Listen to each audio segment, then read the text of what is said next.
All right, hello again. It's time for part 2.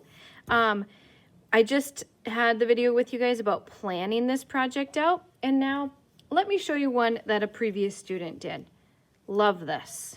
Gorgeous. And I will, on one of the final days, I'll bring in some fabric and stuff for you guys if you want to use a little fabric glue and kind of complete the border of yours, okay? But that will be something we do on like one of the last days. Okay, because I just want you guys sewing first of all. I like the way this student thought about the border, and instead of doing something really simple, she realized that she was really great at sewing and started to add in these flowers after. And so it just kind of really makes the design look very beautiful everywhere. So you guys will all be getting a piece of burlap. Looks like this, and I picked burlap because it has those little it's like squares. When you have the interlocking threads, then you get these little tiny squares, which is great for sewing, okay? The edges can fray, so what I did is you'll feel it when you get yours. There's a thin layer of just glue, regular Elmer's glue that I did all around the edges of your burlap. And so otherwise, if I didn't do that, this whole thing could fray into like little pieces like this, okay? But still, please be very careful with it because you probably could just tear through that glue that I put on there because I just did a really thin line of it, okay? So let me move my planning sheet to the side. And now that I have my burlap, you guys are gonna need a needle today for sewing. It's just a plastic needle, they're not sharp or anything. And then you'll go to the yarn caddy and get some yarn. So let's see, I think I am gonna go with that red yarn. So I have a nice long piece of red yarn that I cut out.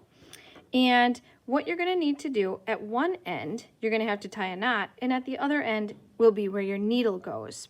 So when I tie a knot, this is how I do it on the end, okay? And the knot is there so that as you're sewing, the knots will go on the back, but you don't want your thread to come through. You don't want to pull it all the way through. You need it to stop, okay? So this project has a front and a back. Like, let me show you my student from before. This is the back of hers. This is the front. The back is not going to be very pretty. It's going to be where all the knots are, but that doesn't matter because when you put this up on a wall, nobody's taking it off the wall to look at the back, okay? So let me show you how to make that knot, just in case some of you don't know, okay? You are going to take the end and you're going to kind of loop it like this. So I made a little loop like that, right?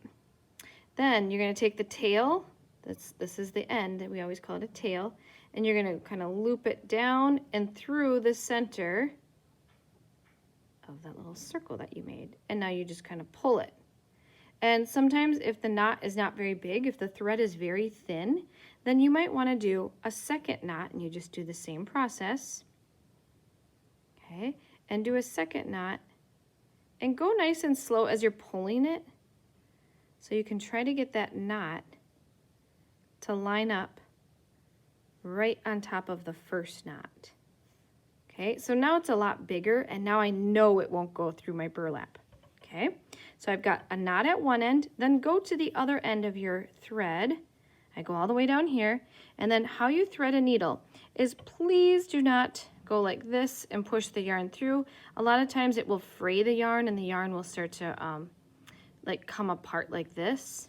Okay, so the proper way to thread a needle is you kind of take that yarn, bend it over like that, give it a little pinch, and then you stick that little loop that it makes when you pinch it, and you put the loop through. That will prevent the yarn from fraying, okay? Pull the tail out, because you want that like that. And then I've got my knot at one end, my needle at the other, okay? Now, I'm just gonna look at my planning sheet. So I see that I did red, and I just did the running stitch. So that's gonna be our first stitch that we learned today. And you're gonna take your needle, and you can see where you're at because when you poke up like this, I can see my needles right there, okay? So I'm gonna decide I'm gonna start on the corner of mine, and I'm gonna come from the back, and I'm gonna come up through the top. Now I pull it, and I'm gonna keep pulling until it stops because remember I put a knot on the back. And there's my knot, so it's stopped. Okay, now I'm going to try to keep my stitches really equal. So I'm going to count like 1, 2, maybe 3 or 4 little squares. And then I'm going to put the needle into that square. And then I'm going to keep pulling and pulling my yarn until it becomes nice and tight. Okay, so now my yarn is on the back again. Okay, and now so your needle has to come up from the back to the front. So I'm going to come through a stitch that's a little hole that's close to that last stitch, but don't come through the same hole, otherwise you'll undo your stitch that you just created. So I went from the back to the front, put the needle through, and now I'm pulling my yarn so that it's nice and tight. Okay, now I'm going to count again. I'm going to count maybe 1, 2, 3, 4, and then I'm going to go into that 4th little square on my burlap, put the needle down through the burlap, and then pull it nice and tight like that. And now I have 2 stitches.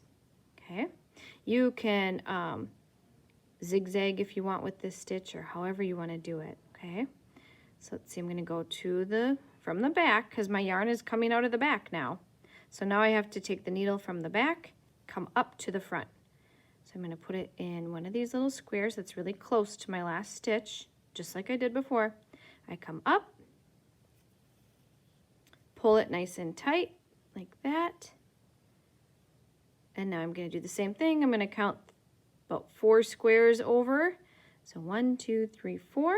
Then I'm going to go into the burlap like that. And sometimes I'm going to make an accident happen here, because I want to show you guys, because this will probably happen to you. When you start to pull your yarn, I did this on purpose so I could show you guys. It's going to get caught. Oh, it's going to get caught on your burlap like this. Okay, when you're pulling, and it's going to like pull it towards you. Just unhook it from the burlap. Sometimes the yarn gets caught. Just unhook it like that, and then pull it nice and tight. And you're going to continue to do that. I'm going to go all the way around, but I'm probably going to run out of yarn. Once you run out of yarn, you just do the same thing that you did when you started this. Go get a new red, if you want the same color, go get a new red piece of yarn. Okay, and then tie a knot at one end, put the needle at the other end, and then you'll just start right where you left off and continue with whatever you have on your planning sheet. Okay, now what do I do when I'm done? Let's say I go all the way around and I've done the whole border, and now I'm done on the back. Take your needle off, and then you're just going to tie a knot on the back of this, because the knots are what make it stop. You're going to tie a knot and push the knot. Let me make sure that it's not blurry. You're going to loop that thread through just like you do in the beginning, that first knot. And then you're just going to push the yarn really close to your burlap. So push it down like that. And then that makes the knot go right next to the burlap, and that will make it so that your stitches don't fall out. Okay? Always keep the knots on the back. And then there's my beautiful front. You can't even tell that there's any knots back there. Okay? So that's how you'll end it. I don't want to end mine, so I'm actually going to undo this knot. I just wanted to show you guys how to do it. Okay? I'm going to continue on and get this stitch done. And then next time you all come, we'll learn a new stitch. If you don't want to do your border today and you want to use this stitch to like draw your design, whatever you have on your planning sheet, that's fine too. I just think the border is really a nice place to practice and start your stitching. Okay, but I'm going to leave it up to you guys. All right, you guys, I can't wait to see what we start. If you need any help, raise your hand, please, and I'll come around. If there's someone at your table that's doing a really great job and maybe has done some hand sewing before, and I'm really busy, please ask them for help as well. Okay? All right, have fun, you guys. Can't wait to see them.